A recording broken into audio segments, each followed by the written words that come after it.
प्रिय संस्कृत मित्राणी, नमो नमः। मैं दीपमाला उपाध्याय आप सबका स्वागत करती हूँ। आज मैं रचनात्मक कार्य के अंतर्गत बहुत ही महत्वपूर्ण प्रकरण अनुवाद कार्य को लेकर उपस्थित हूँ। आज हम लोग पार्ट 1 में लट लकार से संबंधित अनुवाद कार्य को करेंगे। साथ ही आप सबसे करबद्ध आग्रह है कि हमारे चैनल को सब्सक्राइब करें, क्योंकि हमारे चैनल का एकमात्र उद्देश्य संस्कृत का प्रचार प्रसार करना है। तो कृपया सब्सक्राइब करें व अपने बच्चों को संस्कृत पढ़ने के लिए प्रेरित करें। लट लकार वर्तमान काल प्रेजेंट टेंस अनुवाद कार्य। सबसे पहले जान लेते हैं कि लकार क्या होता है। इसके पहले धातु रूप प्रकरण के अंतर्गत लकार व धातु रूप को पढ़ाया जा चुका है। यदि आप अभी तक नहीं देखे हैं तो डिस्क्रिप्शन बॉक्स में प्लेलिस्ट का लिंक है, वहां जाकर पहले धातु रूप को अवश्य पढ़ लें। एक बार यहाँ बता देते हैं, लकार मुख्य रूप से 10 होते हैं, लेकिन अभी आप लोगों को केवल 5 लकारों को ही पढ़ना है। लट लकार वर्तमान काल होता है अर्थात प्रेजेंट टेंस। लंग लकार भूतकाल पास्ट टेंस होता है। लट लकार भविष्यत काल फ्यूचर टेंस। लोट लकार आज्ञा सूचक होता है व वहीं पर विधि लिंग लकार सुझाव सूचक होता है, अर्थात जहाँ पर किसी को सुझाव दिया जाए उसे पढ़ना चाहिए, उसे करना चाहिए, वहाँ पर हम विधि लिंग लकार का प्रयोग करते हैं। तो आज इस वीडियो में केवल हम लोग लट लकार के अनुवाद कार्य को करेंगे। उसके बाद क्रमशः पार्ट 1, पार्ट 2, पार्ट 3 के अंतर्गत अन्य लकार को भी हम लोग जानेंगे। अब यहाँ जान लेते हैं कि शब्द रूप और धातु रूप क्या होता है। बहुत सारे बच्चों को यह कन्फ्यूजन होता है कि शब्द रूप और धातु रूप में क्या अंतर है। तो जो कर्ता का रूप होता है अर्थात संज्ञा या सर्वनाम का रूप होता है उसे हम शब्द रूप कहते हैं, और जो क्रिया या वर्ब का रूप होता है उसे हम धातु रूप कहते हैं। जैसे पढ़ना, उठना, बैठना, जाना, खाना, खेलना, यह क्रिया है, तो इसका जो रूप बनेगा उसे हम धातु रूप कहेंगे। वहीं पर राम, मोहन, श्याम, वह, तुम, मैं, इसका जो रूप बनेगा अर्थात संज्ञा या सर्वनाम का जो रूप होगा उसे हम शब्द रूप कहते हैं। इसके पहले धातु रूप प्रकरण में भी ये बताया जा चुका है कि पुरुष 3 होते हैं, प्रथम पुरुष, मध्यम पुरुष और उत्तम पुरुष। वचन 3 होते हैं, एक वचन, द्विवचन और बहुवचन। लिंग 3 होते हैं, पुल्लिंग, स्त्रीलिंग और नपुंसकलिंग। धातु रूप 3 होते हैं, परस्मैपदी, आत्मनेपदी और उभयपदी। तो अभी जो हम लोग रूप पढ़ेंगे वह परस्मैपदी धातु है। अब अनुवाद कार्य के नियम को भी देख लेते हैं। सबसे पहले हम देखेंगे मध्यम पुरुष व उत्तम पुरुष को। आप देख रहे हैं कि मध्यम पुरुष के नीचे एम लिखा हुआ है। मध्यम पुरुष के नीचे एम लिखा हुआ है, अर्थात एम से मध्यम कर लेते हैं। और वहीं पर उत्तम पुरुष में यू, केवल समझने मात्र के लिए, और प्रथम के नीचे पी से प्रथम। अब प्रथम का जो कर्ता है उसको हम P1 लिखे हैं, और द्विवचन में जो है उसे हम P2 अर्थात 2 से द्विवचन, और 3 का अर्थात बहुवचन हो गया P3। मध्यम पुरुष में M1 एक वचन, M2 द्विवचन और M3 बहुवचन। उत्तम में U1 एक वचन, U2 द्विवचन और U3 बहुवचन। यह कर्ता हो गया। वहीं पर क्रिया में भी उसी प्रकार से लिखा गया है, P1, P2, P3, M1, M2, M3 और U1, U2, U3। अब यहाँ पर देख लीजिए, पहले हम देखते हैं उत्तम पुरुष को, नीचे से उत्तम, जो सबसे उत्तम हो उसको देख लेते हैं। तो उत्तम का कर्ता होता है, उत्तम पुरुष का एकमात्र कर्ता अहम, आवाम और वयम होता है। इसे अपने दिमाग में बैठा लें। एकमात्र कर्ता अहम, आवाम, वयम, मैं, हम दोनों और हम सब। अब जब हम वाक्य बनाएंगे, पठामी अर्थात पढ़ता हूँ, तो हम उत्तम पुरुष के कर्ता के साथ उत्तम पुरुष की क्रिया का प्रयोग करेंगे, अर्थात U1 के साथ U1 को लिख देंगे। अहम पठामी, अहम पठामी, मैं पढ़ता हूँ। ठीक है। उसके बाद आवाम U2 के साथ U2 को लिखेंगे। आवाम पठावह, आवाम पठावह। और U3 के साथ U3 को लिखेंगे। वयम पठामः। अहम पठामि, आवाम पठावह, वयम पठामः। उसी प्रकार से यदि यहाँ पर लिख धातु होता, मैं लिखता हूँ, इसका अर्थ होगा मैं लिखता हूँ, मैं पढ़ता हूँ। अहम लिखामि, हम दोनों लिखते हैं। आवाम लिखावह, हम सब लिखते हैं। वयम लिखामः। अगर यहीं पे क्रीड धातु होता, क्रीड अर्थात खेलना, तो रूप बन जाएगा क्रीडामि, क्रीडावह, क्रीडामः। मैं खेलता हूँ। अहम क्रीडामि, हम दोनों खेलते हैं। आवाम क्रीडावह, हम सब खेलते हैं। वयम क्रीडामः। अब मान लीजिए कभी कभी क्या होता है, आपके पास ये चार्ट ना हो तो आप भूल जाएंगे कि किसके साथ क्या लगाएं। देखिए यहाँ पर म लिखा है, म अहम, और यहाँ भी म है, पठामी, पठामी, अहम पठामी। आ व है अंत में, यहाँ पर व है, इसके भी अंत में व है, पठा वह। यह कोई नियम नहीं है, बल्कि आपको समझने का एक तरीका बताया जा रहा है।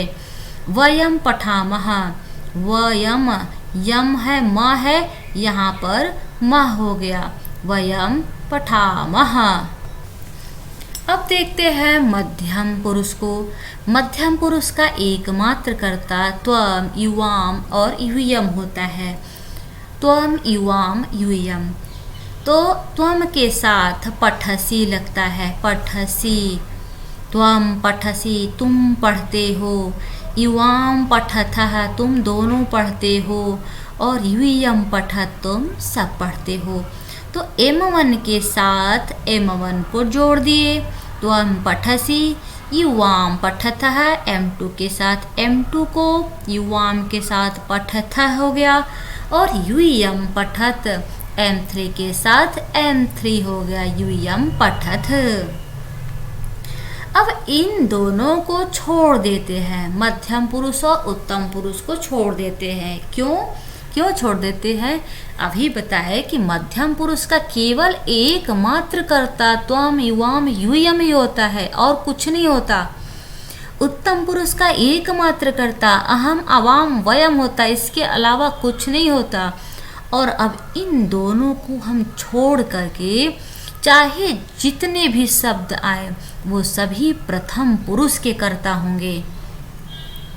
जैसे वह, वे दोनों, वे सब, यह, वह, राम, मोहन, श्याम, गीता, सीता, गीता, बंदर, भालू, जो कुछ भी आता है वो सभी प्रथम पुरुष के अंतर्गत आते हैं।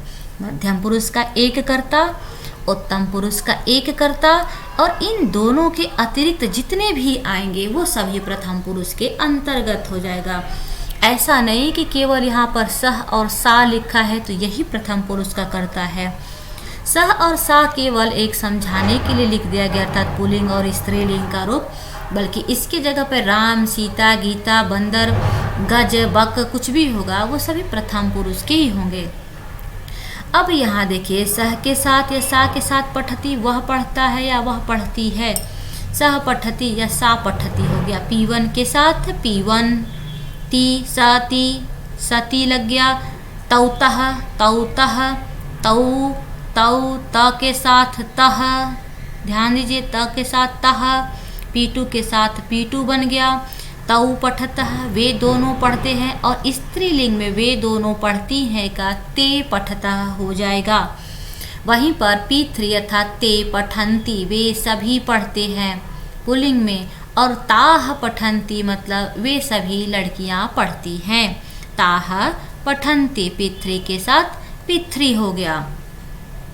अब इसे थोड़ा सा अपने दिमाग में बैठा लीजिए। सह के साथ ती लगता है पठती, तौ के साथ तह लगता है, ते के साथ अंति लगता है, त्वम के साथ सी लगता है, युवाम के साथ थह जिसके अंत में है लगता है, युयम के साथ थ लगता है, आहम के साथ मी, आवाम के साथ वह, वयम के साथ मह। इस तरह से आप इसे समझ लेंगे। यहाँ पर इसका ट्रिक भी दिया जा चुका है, आप देख लेंगे। जैसे स सा के साथ ती लगा, ती के आगे ये ब्लैंक रखा गया, मतलब जो भी धातु होगा, पठती, लिख धातु लिखती, चल धातु तो चल लिख दिए, चलती बन गया। यहाँ पे चलंती लिख दिए। जो भी धातु है उसको इसके आगे जोड़ देंगे, इसका रूप बन जाएगा। ती तह अंति सी था मी वह माँ। अब मान लीजिए यहाँ पे हम पठा में लिखे, लेकिन अगर लिख धातु होगा तो क्या हो जाएगा, आमी। यहाँ मी नहीं बल्कि आमी होना चाहिए। लिखामी हो गया, चलामी हो गया, धवामी हो गया, खदामी हो गया। जो भी धातु है उसको यहाँ पे जोड़ के इसके साथ वाक्य को बना सकते हैं। अब यहाँ वाक्य रचना देख लेते हैं। यहाँ पर प्रथम पुरुष के तीनों वचनों का दिया गया है। प्रथम पुरुष में वह पढ़ता या पढ़ती है, तो वह पढ़ता है तो सह पठती लिखेंगे। P1 जोड़ दिए, इसके पहले बताए हैं। यहीं पे अगर लिखना होगा तो सह लिखती, सह चलती, सह हंसती, वह पढ़ता है, वह लिखता है, वह हंसता है कर सकते। वह स्त्रीलिंग में है, वह पढ़ती है, सा पठती लिखेंगे। ऐसा नहीं है कि सा और सा दोनों लिखिए। यहाँ पर वाक्य देखिए, अगर पढ़ता है तो सह पठती होगा, अगर पढ़ती है तो सा हो जाएगा। और यहाँ पर आप कोई भी धातु रूप चला सकते हैं। वह चलती है, सा चलती, वह हंसती है, सा हंसती, वह गाती है, सा गायती। इस तरह से आप कर लेंगे। वे दोनों पढ़ते हैं, तौ पुल्लिंग का है, ते स्त्रीलिंग का है। पठतः, तौ के साथ पठतः, वे सब पढ़ते हैं, ते पठंती। फिर मध्यम पुरुष में आ जाइए। त्वम के साथ सी लगता है, त्वम पठसी। और मध्यम पुरुष, उत्तम पुरुष दोनों ही लिंगों में अर्थात पुल्लिंग और स्त्रीलिंग दोनों में समान होता है। तुम पढ़ती हो जाएगा, तब भी त्वम पठसी। तुम पढ़ते हो तब भी त्वम पठसी होगा। तुम दोनों पढ़ती हो तब भी युवाम पठथा होगा, और तुम दोनों पढ़ते हो तब भी युवाम पठथा होगा। तुम सब पढ़ते हो, यूयम पठत। मैं पढ़ता हूँ, अहम पठामि, हम दोनों पढ़ते हैं। आवाम पठावह, या हम सब पढ़ते हैं, वयम पठामह। और यहाँ से इस ट्रिक को भी देख लीजिएगा। यहाँ पर कुछ अन्य धातुओं को लेकर, खाद धातु को लेकर बनाया गया। जैसे वहाँ पे पठ था, वैसे यहाँ पे खाद धातु को लेकर बनाया गया है। सह खादती, वह खाता है, वे दोनों खाते हैं। तौ खादता, वे सब खाते हैं। ते खादंती, तुम खाते हो। त्वम खादसी, तुम दोनों खाते हो। युवाम खादथ, तुम सब खाते हो। यूयम खादथ, मैं खाता हूँ। अहम खादामी, हम दोनों खाते हैं। आवाम खदावह, हम सब खाते हैं। वयम खदामह। तो आप इस तरह से अन्य धातुओं को लेकर केवल कर्ता और क्रिया से संबंधित वाक्य रचना और भी कर लीजिएगा। इसके बाद अन्य अनुवाद कार्य में कर्म के साथ भी कराया जाएगा, लेकिन अभी केवल छोटे छोटे कर्ता और क्रिया के साथ ही अनुवाद बनाना सीखें। उम्मीद है कि आप लोगों को यह समझ में आ गया होगा। यदि वीडियो पसंद आए तो प्लीज़ कमेंट अवश्य करें, क्योंकि आपका कमेंट हमारे मनोबल को बढ़ाता है।